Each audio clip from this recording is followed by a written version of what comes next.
This is your Day X World War III update. At the time of making this video, Israeli officials have notified numerous Western media agencies that they are on the highest state of readiness and do anticipate an Iranian attack any day now. The supreme leader, Ayatollah Khamenei, has given the order to prepare for an attack against Israel that is expected to be bigger than the last. All branches of government, from the IRGC chief to the Iranian army commander to the Ayatollah himself, and numerous Russian or Iranian pundits as well as Iranian officials have all indicated that this attack is coming and it's going to be bigger than the last. Now, the propaganda campaign is starting to ramp up. The same sort of preliminary rhetoric that we've seen prior to Operation True Promise 2.0 is being replayed once again. Only this time it does appear that this is going to be the big one. As we descend upon Election Day, and it's going to be a critical one at that, that election is going to have real implications for the war in the Middle East. I do think that at the end of the day, the U.S.'s support for Israel is going to be unwavering. It's not going to change. They're going to offer the same amount of support. It's just, I think the difference of opinion comes in terms of the intensity of that support. If Trump gets elected, it'll be all in right away.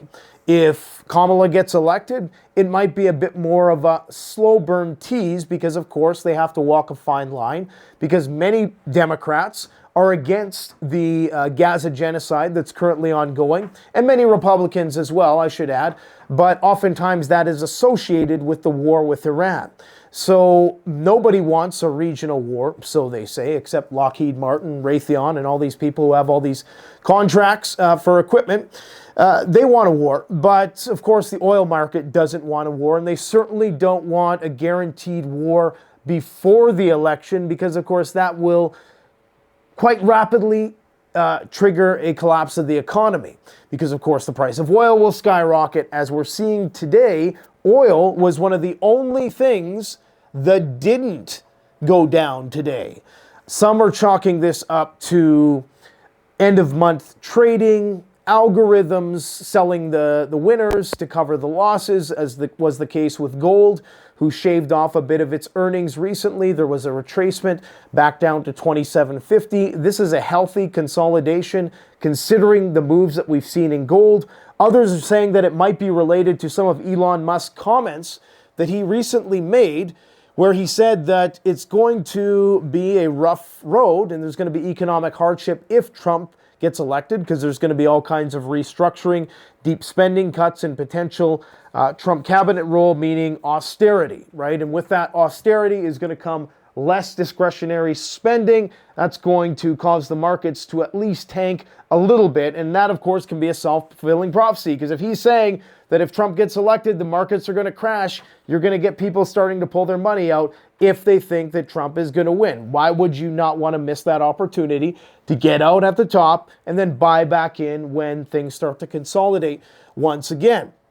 Anyways, this attack, they're saying it could amount to 2,000 missiles, okay? This is the chief of the IRGC committing, once again, seeming very determined to do True Promise 3.0.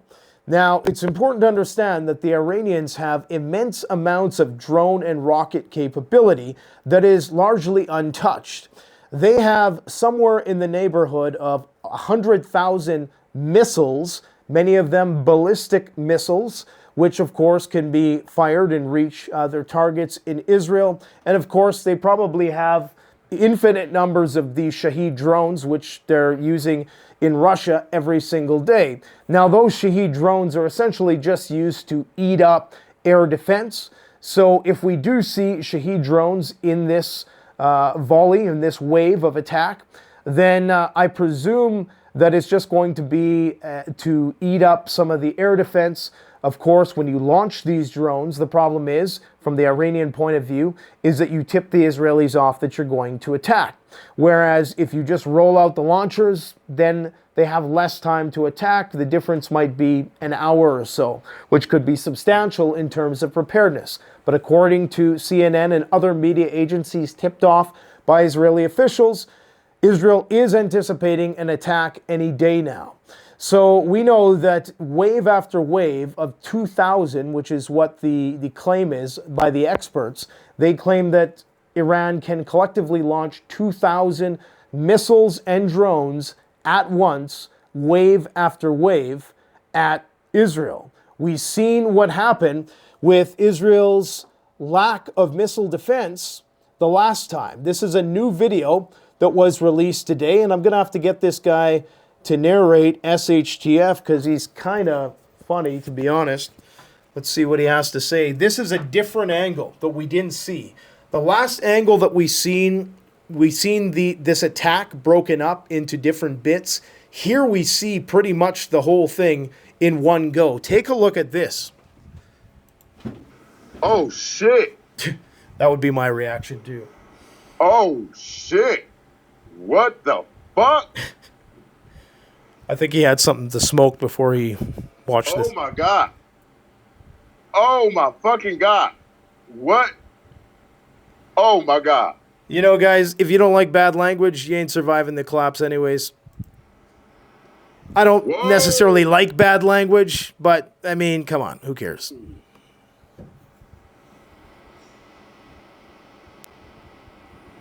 Whoa! Oh, shit! You got to see this video. You have to see this video. You know, you got to watch it for yourself because it really does put in perspective. All of these missiles are hitting, man. And could you imagine 10 times the amount of missiles? Oh, right now! Just wait. They fucking Demona up. What the fuck? This guy is clearly a tourist in Israel. He's not speaking Hebrew. Look at this shit. Bro, this some next level shit right here. Look at this shit. Whoa. Look how many is coming down. Oh my God. What the fuck? Bro, it's like Independence Day out. Oh shit. What? Whoa. Ain't no way. Ain't no fucking way. Okay, I think you get the point. That was a very comprehensive video of the attack because Israel is a relatively small country and these are large ballistic missiles. You can see them coming from far away, and I don't think that the payloads on these was what it could have been. And I don't think the targets made for a lot of real optically large explosions. Next time, of course, that could be different.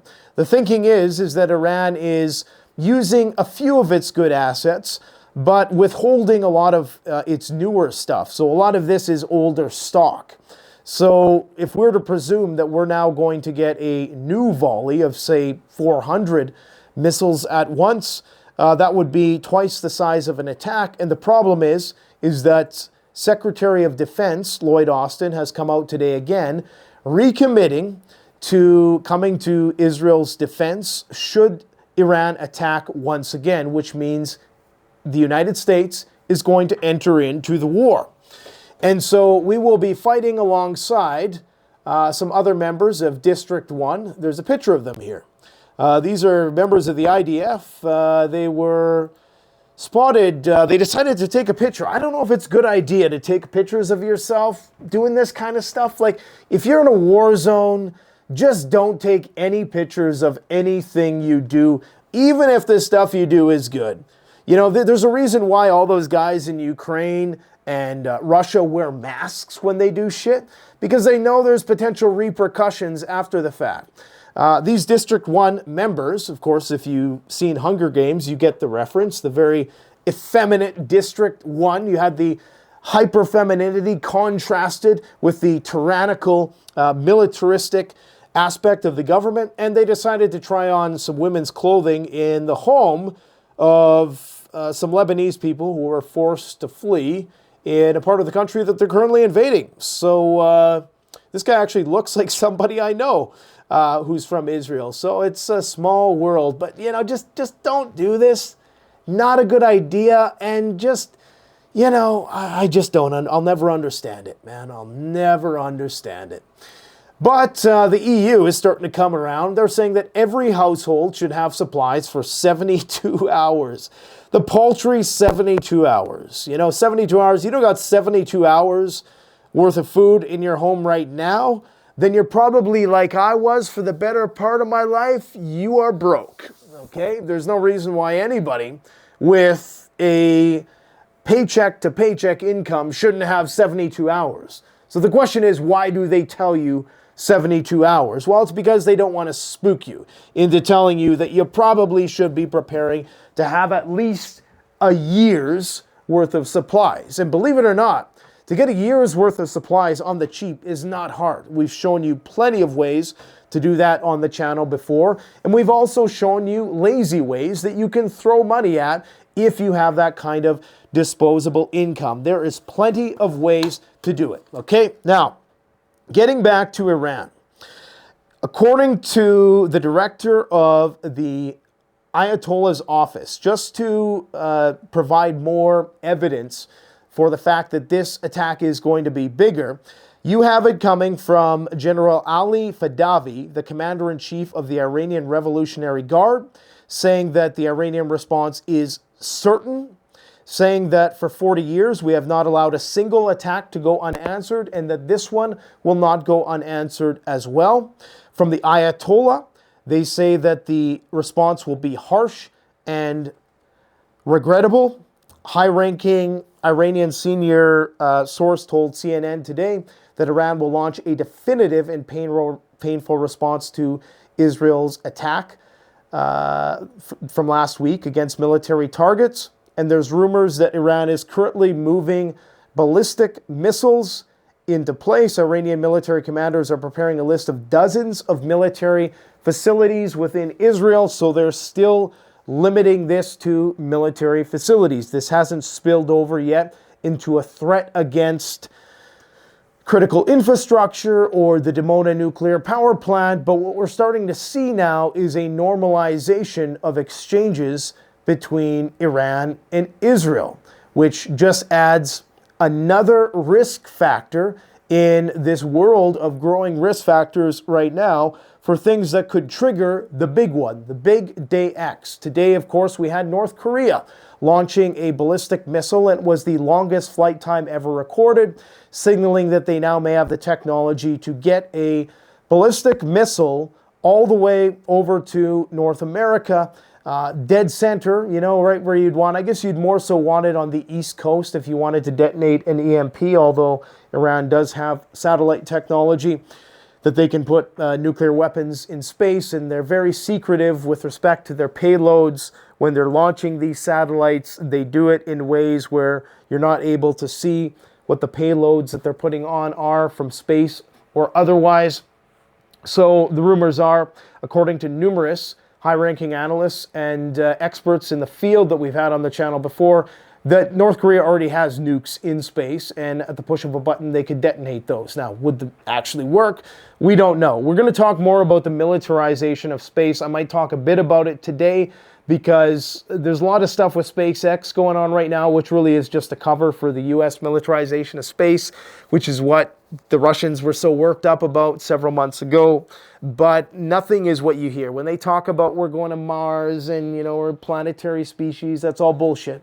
It is 110% bullshit. They're trying to militarize space, and they're trying to do it on the low, okay? Because they don't want to trigger a new proliferation arms race in space. Netanyahu today has said that Israel, more than ever, has the freedom to act in Iran and can reach anywhere the country wants as needed. Netanyahu says preventing Iran from achieving nuclear weapons is the top priority. So the stage could not be more set for a major war, a major regional war in the Middle East. We're not talking about an expeditionary war. We're not talking about Iran necessarily moving hundreds of thousands of troops into Israel and trying to occupy Israel. We're not talking about Israel and even the United States, for that matter, necessarily putting boots on the ground in Iran, although it could progress to that point, and we're going to have to see what happens when the United States gets involved beyond the THAAD systems. Because if the Iranians destroy some of these THAAD systems, two of which have now been put in place inside Israel. We know one is for sure, and I think the other one was inbound, but we really don't know exactly. They're not going to tell us all the details. They're only going to tell us what, SIGINT is able to identify from satellite imagery. So, and a lot of that will be blocked out anyways because the Israeli and American government control all the satellites, right? So, or all the satellites that we would be able to have access to as civilians. So we know that it's only a matter of time before the situation spirals out of control. But in terms of an actual boots on the ground war, it's probably going to take more of the form of a continued proxy war and a shooting match back and forth. And we're going to see submarines, and we're going to see stealth bombers. And then when it reaches that point, that's when you know there's going to be a collapse of the global oil markets. Not a collapse, but a melt up of the global oil markets because of scarcity, because the Strait of Hormuz will be closed. The Gulf states will have their infrastructure destroyed by Iran's proxies and Iran itself. And that's when the global market crashes. And it's no surprise that that's likely not going to happen at the end, or the sitting president is not going to want that to happen, on their watch. So I still do think it could happen in the final days, in the run-up to the election. But even CNN right now and all of these, and the reason why I say CNN, look, I know people are going to say, oh, you think CNN, you're such a sheep. You think I haven't thought of that, idiot? I've thought of that 50,000 ways from Sunday for the last 20 frickin' years, okay? I know CNN is establishment media. So is ABC and NBC and Fox News. Yes, they are too. They're all establishment media. But they're saying that now the Iranians are considering postponing the attack until after the election because they're worried about what Trump might do. But the way this is all being set up is that it's starting to look like Israel is looking for justification to do a preemptive strike against Iran, like a real preemptive strike, not whatever they just did, which most people now are pretty much dismissing as largely insignificant, with the exception of Israel, who continues to rail on that it was, the biggest thing ever, and they wiped out all of Iran's missile defense systems, even though they really didn't, because even if they did take out all of Iran's S-300, Iran has its own exact copy of the S-300 that it has dozens of. So, it's all just kind of silly. And I think Israel is in a tough spot right now, and Iran is smelling weakness. So they want to seize upon this opportunity to establish some form of deterrence. Lloyd Austin's statement was as follows. I spoke with Israeli Minister of Defense Yoav Gallant today to discuss opportunities for regional de-escalation. I reaffirmed the United States remains fully prepared to defend U.S. personnel, Israel, and partners across the region against threats from Iran and Iran-based proxies. Now, notice the words he used, defend, so not offend.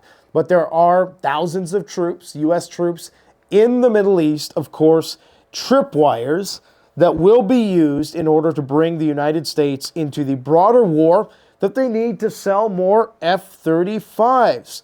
Germany has decided to close numerous Iranian consulates. So I guess they were pissed off about somebody blowing up Nord Stream, and they said, you know what should we do? We got to figure this out. Well, let's just ban those Iranians, like, because they're the ones that ruined our economy and completely cut us off of that cheap Russian natural gas. The Russia where they're blowing up all our tanks right now, yeah.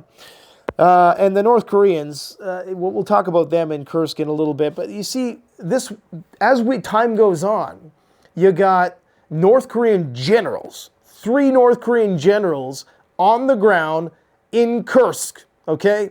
You have North Korea firing ballistic missiles. The North Koreans are now working more closely with the Iranians. The Iranians are now working more closely with the Russians. The Russians are relying on the Iranians to build them missiles and drones, and everything is becoming increasingly more interconnected. And what we just witnessed was something that we have not seen since the beginning of the war, and it bears repeating. You had the best strike platform go up against Eastern defense, really a watered down form of Eastern defense, and seemingly not do so well. We don't know how well it did. The truth is somewhere in the middle. But we never seen that in Ukraine to this point. Ukraine has been using old stock. They've been using some newer drone tech, but they haven't been using the West's best like Israel has been using against Russia's best missile defense. So what we're really starting to see here is a glimpse of how a real conventional war between Russia and the Chinese dragon, who's currently in the process of waking up. And when that happens, I think it's going to blindside everybody, because nobody is talking about China right now. You notice that, right? North Korea, Iran, Russia, everybody's fighting with each other. China is just biding its time, building up its nuclear arsenal, building it up its military. And we know how much weapons China can proliferate if they need to, when they convert those industries into weapons industries.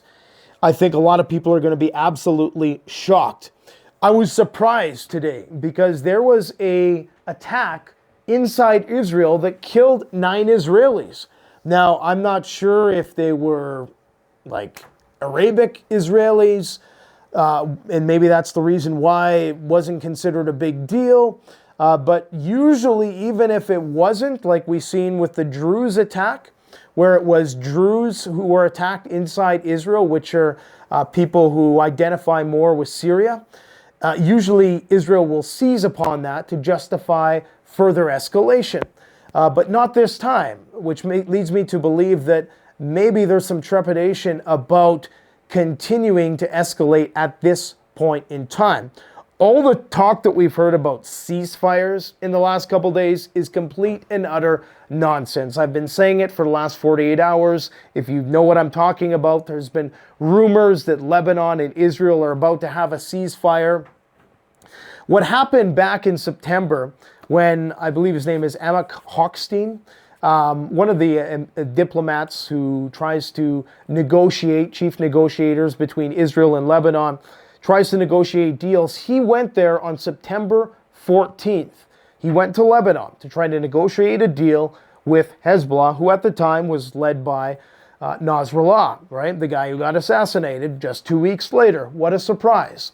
The moral of the story is you don't negotiate with Israel because they're just trying to smoke you out of your holes to negotiate. So there's no way in hell that Lebanon, and well, I shouldn't say Lebanon, but Hezbollah is agreeing to demilitarizing up to the Litany River and allowing the Lebanese military to come in. It's all just, smoke and mirrors. Just completely forget about it. It's a stalling tactic. If anything, that war has barely just gotten started, okay? And it's not really going to start until the United States gets involved, unfortunately. And it's gonna get really wild very soon. So people, I understand that people are pretty starry-eyed right now with this election stuff, and that's usually when things are going to happen, but who knows what can happen in the States, I think it appears as though, Trump still is edging out Kamala in a lot of these swing states and possibly in some of the blue states as well, but you just never know. You just never know. If they want a civil war in the United States, they being the deep state, nefarious establishment figures smoking cigars in a dark room. They will, okay? They'll get that. If they want to take that, do that to take tension away from the wars that are being lost around the world, they can do that, and they can pull the plug on this whole global reserve currency thing at any time and say buy Bitcoin and, you know, just enjoy your sludge inside your pod. That's going to be your life from here on in. They can do that if they want.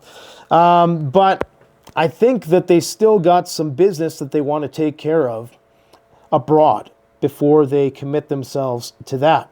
Now, Israel is preparing for this Iranian strike. According to the military, the destruction of Iran's air defenses has granted freedom of action for future operations, while the strikes on missile production sites have eliminated the immediate and future threat to the state of Israel. So Israel is, on the one hand, claiming that we're at the highest state of readiness, and on the other hand, the Directorate of the Research Division, Intelligence Directorate Research Division, along with a depth unit in the Air Force Intelligence Department, is saying that according to the military, the destruction of Iran's air defenses has granted freedom of aerial action for future operations, and that they've eliminated an immediate and future, so wouldn't that just be eliminated the threat? Future threat to the state of Israel. So I think they're trying to inspire some false confidence there in order to placate the masses. Of course, information is very tightly controlled out of Israel, which calls into question how this footage got released. Because at the same time that this footage got released, I think there was several other videos that were released at the same time. And Israel has a pretty good control of telecoms. I'm pretty sure if they want, they can tell probably, you know, it's a small population. They're pretty tech savvy, so I'm sure they probably have a way of regulating the types of videos that did get released from inside Israel anyways. And this is some of the stuff being released. So is this being released on purpose to hype up a Israeli preemptive strike against Iran in anticipation of a new one? Or is this just to add to the mystique of Iran as the big bad boogeyman? Okay, now this, when I seen this, I was like, there's no way this can be real. There's no way this can be real, okay? And honestly, it could still be fake, but it looks like it's real. Now, if this is real, this shows you how sick and depraved our society has become. I know you're thinking cartoon. You're probably going to think there's like weird Illuminati sexual innuendos being pumped into children's brains. It's worse than that, okay? Just listen to this. Listen to this. Well, I guess you can't listen because it's in Ukrainian, but I'll read it for you. So it's a guy, and it looks like some sort of chalkboard is talking to, and this is supposed to be a Ukrainian kid, and the son joins in on the conversation. So it looks like all of that Zelensky budget was saved, is being conserved for other things. They couldn't get somebody on Fiverr to whip up something better for a couple $100 more, but this is what we get. I got an editor who could do this in a day. Okay, so he says, they took my dad. They are bad. They referring to the Ukrainian commissars who go around and scoop guys up in the back of vans. Yeah. They took the straw man, although he did not want to go. No, guys, they are not bad, says the teacher. They're not bad guys who took your dad so that he could go and die on the front line for an alliance that won't allow you to integrate into them. They did their duty. It was wrong that he did not want to go. What? What are you talking about, says the son, who now has a dead dad. This is my dad. He wanted to stay with me and my mom. It is... And then, the board says, it is betrayal. If your father did not want to go to defend the homeland, he betrayed it. Those who do not want to go and fight throw their loved ones and the country at the will of the enemies. And while there's some truth to this, we know how much of a scam this whole thing is, right? So, I mean, yeah, you could take this seriously under different sets of conditions, or there's arguments to be made anyways. And there are many such traitors everyone should be ready to fight the invaders. Just not those guys who look really well fed and really well paid driving around in Rolls Royces in Ukraine or whatever cars, that we see around there. If he did go on his own, they did the right thing by taking him. That's the Sun talking now. The Sun's the final say. They don't take bribes. Either you do it or you are a coward and a traitor. Now I understand, says the kid, completely emotionless. The people who took my father are not that bad after all. They defend our country. Thank you, friends. I mean, can you believe that? Can you imagine you're a child watching that, right? Or maybe you still have your dad, right? And you know how impressionable children are. I mean, this is fucked up, man. I mean, think about what we're looking at right now. They're stuffing guys in the backs of vans, and that's been normalized, and they're blowing the shit out of children in 4K. Everybody can see it, and nothing is changing. It's crazy. Like, could you imagine what's going to actually happen when the shit hits the fan if this is what people tolerate right now? Unbelievable, man. Unbelievable. Iran continues to launch drones deep into Russian territory. This one made it 1,500 kilometers, far past Moscow. I think it was targeting some kind of oil facility. Poland has requested to shoot down Russian drones from the United States. This is not the first time they've made the request. And of course, Romania is tabling their own bill to do the same. So they're getting very worried about this North Korean situation on the front. The thing is, the Russians don't seemingly need North Korean manpower, but I think Putin, what he's trying to do is not only allow the North Koreans to get the training that, quite frankly, Kim Jong-un probably wants to get on the battlefield. I bet you that there's a lot of militaries who want to partake in the war because they know that that experience is invaluable. But this also benefits Putin because then he doesn't have to conscript and do another round of mobilization if you have these North Koreans who, of course, were obviously taken against their will to fight, unfortunately, on the front line, willing to die so that the North Koreans can collect intelligence. Now, what's next? This is the trajectory, flight path of the missile that flew out into the Sea of Japan from Pyongyang, the Hwasong 19. I just want to quickly make a comment about, what is this called? Starship. Okay, so people think that this is all about, isn't it interesting how Starship has 33 engines? You guys know that? 33 engines on the bottom? There's that number again. Listen, you don't do something like this unless you know there's going to be a return, okay? You don't do something like this unless there is maybe not even a return, but if it's a matter of national security, that's when you do this kind of stuff. This is when you create this sort of innovative technology. And Neil deGrasse Tyson, who many people despise for numerous reasons, recently came on, I can't remember where he was on, like one of these mainstream news agencies, and he's talking about how essentially the Mars stuff is all just a bunch of fluff, and that Elon Musk really, it's not about going to Mars. So in order to go to Mars, of course, you need a reason to get there.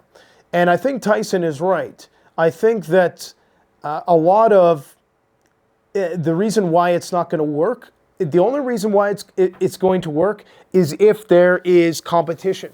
So if there is a race to get to the moon or Mars because we're worried about the Chinese or the Russians to get there, then it's going to happen.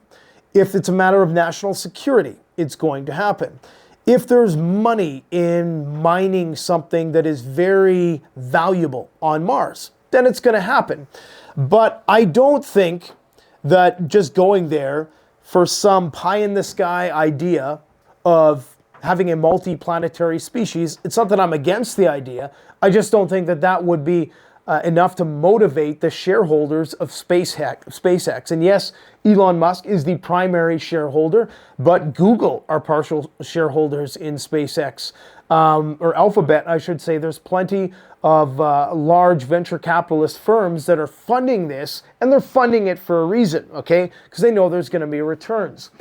When you look at this, what are you seeing here? You're seeing something that can carry massive payloads into space.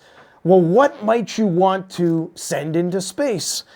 Elon Musk has talked about sending, I can't remember how many people can fit in this, but you could potentially send, like, I don't know, hundreds of soldiers anywhere in the world in like an hour or something like that. That's one potential use for it. The other potential use, of course, is for the deployment of nuclear weapons in space. And so I think that's what this is really about, because it's a matter of national security, of course.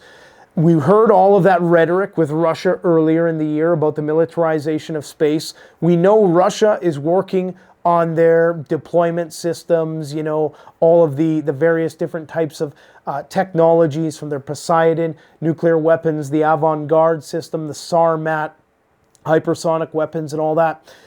This would really be the trump card, though, no pun intended, because if you can get a bunch of nukes in space, like just hundreds of warheads on one of these, I mean, that's pretty much game over, right?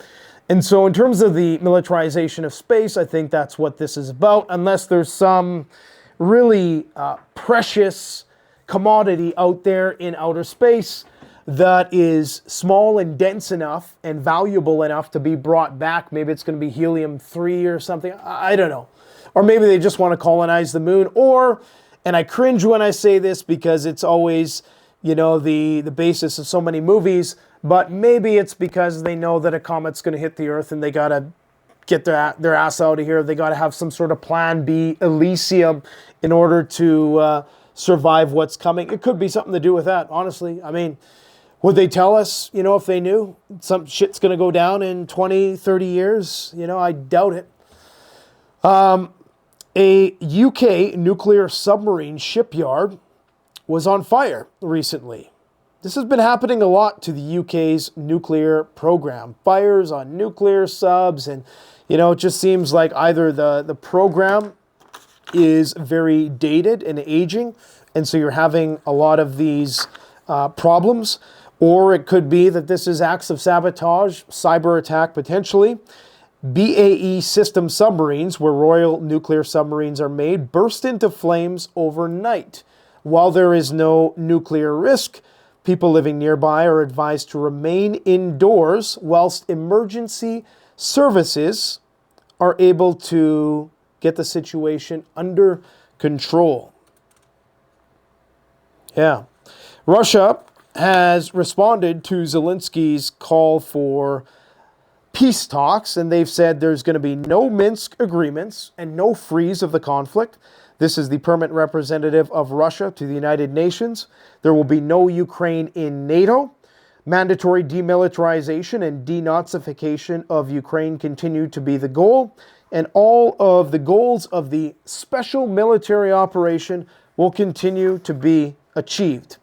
As I said before, North Korean generals are reported to be in Iran, according to Reuters. Now, the question is this all just Western disinformation that is being overhyped? I'd say where there's smoke, there's fire. It makes perfect sense. As I told you, North Korea and even the Chinese would want to get some of this frontline experience if they knew that a war with the West was coming. Perhaps more importantly, maybe not more importantly, but these generals in North Korea have really rubbed the United States the wrong way, and now they're getting ready to commit nuclear weapons to South Korea. Of course, they already have nuclear weapons in the region, although I don't think they've officially disclosed that, or they might have a few months ago. I can't even keep track of my SHTF news anymore. But one of those generals who's currently in Russia, one of the North Korean generals, Colonel General Kim Jong-bok, is a senior general with command of Special Forces troops, including the G Corps, also known as the Storm Corps, which the South Korean intelligence said has been dispatched to Russia. So it's confirmed. And according to Washington, they are now going to support South Korea with nuclear weapons. Washington and Seoul have an unequivocal nuclear-based alliance. U.S., yeah, so this really isn't new. It's just kind of reiterating. U.S. Defense Secretary Lloyd Austin has said the U.S. is ready to support South Korea with both its nuclear and non-nuclear military capabilities. One has to ask, why do you think that they didn't attack North Korea before it had nuclear weapons? You know? Was there some limiting factor at that point in time? Like, why did they allow them to get to that state? Was it because of China? You know, and the same thing we have to ask with Iran. Are they going to do anything, or are they eventually just going to have to accept that Iran is now a nuclear power? Because they could have, arguably. North Korea is a very small country. However, there's probably thousands of miles of tunnels underneath that country because they've been forced to do nothing else but dig. In fact, it's been said that Kim Jong-un inside his bunkers has heavy-duty equipment to dig himself out so he doesn't end up like Nasrallah, right? Who died of asphyxiation. Not because the bunkers failed, but because the air systems inside the bunkers failed. There's also, according to a very reputable source in the South Korean Ministry of Defense, they report that North Korea appears to have finished preparations for a possible nuclear test at its Punggye-ri nuclear test site in the northeast of the country, and that could come before the election. So, you know, that's how it is. You have so many crazy weather events that I don't even report on anymore, like the floods in Spain, which were, you know, just any other year that might kind of trigger, that's what I use to frame myself up. Any other year that would, you know, get some attention, but it's just, now there's so much, and I'm not saying that I don't care about it because it sucks for those people. 155 people lost their lives. I don't even have any images of it up right now. But, you know, it's probably part of the reason why people like Elon Musk are building $35 million secret compounds in Austin for all of his ex-wives, or two of them anyways. And I mean, I don't blame him. If you're a multi-billionaire, why not build lots of bunkers in lots of places? Because you never know where you're going to be when the shit hits the fan. But, yeah, I'm not fooled by the whole Elon Musk grift. Elon Musk is a military contractor, and he's a made man, and you don't get to that kind of position by not playing ball. So all this talk about Elon's talking to Putin, and if Elon was talking to Putin, it was on behalf of the U.S. government, I assure you. He's not doing anything behind the U.S. government's back. We're about to hit another warm streak coming into November. You can see we're going to have record temperatures. My big ass head's in the way. We're going to have record temperatures throughout the East Coast. Temperatures 16 degrees to 24 degrees above average. Okay? It's going to be warm, which is nice. I'll take it. I mean, if it's going to be anything like last year where winter up here anyways didn't come until January, and we literally, I remember because I made a short video of it, we had geese here in early January and there was no snow. And it was the weirdest thing, man. The weirdest thing, and it looks like it's going to keep on happening. You know, I'm sure it's nothing. I'm sure it's just a cycle. Hey, go watch my Halloween video. That YouTube is showing no love. We're talking about prepper disguises in this video, okay?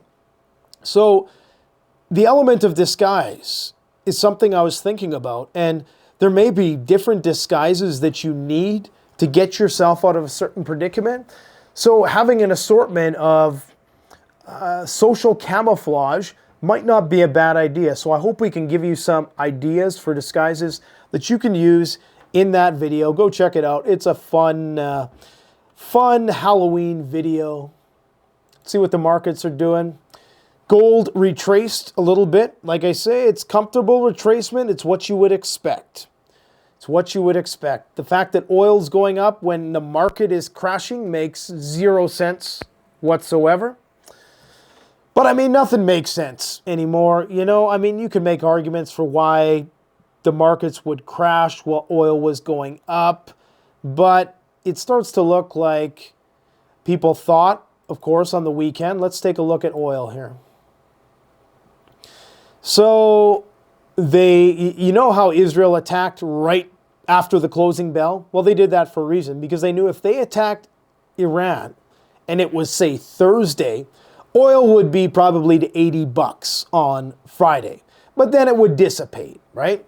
So they figure, well, you know, we'll do these attacks on the weekend, then by Monday, you know, people won't care anymore. And of course, there was a sell-off on Monday, 5%, because everybody's like, okay, normalcy Norman kicked in. Nothing bad is ever going to happen. Sure. And that's why it's ramping up again, because they know the shit is absolutely going to hit the fan. Iran will respond. Zhirinovsky and yours truly will be correct. It's coming, guys. So get ready. Keep on prepping. But do not, absolutely do not, put your current physical health at risk for the sake of preparing for something that might not happen in the future. Take care of your bodies right now. Invest in the best possible food you can afford to put in your bodies right now at this moment. Do not do things which are going to be a detriment to your life, okay? Some of the comments I read recently really upset me because I didn't like what those people are doing to themselves, okay? Because they're getting too stressed out about this. It shows a certain degree of dedication if you're willing to forego things in the here and now, but it should definitely not come at the expense of your health. Your health is the number one thing.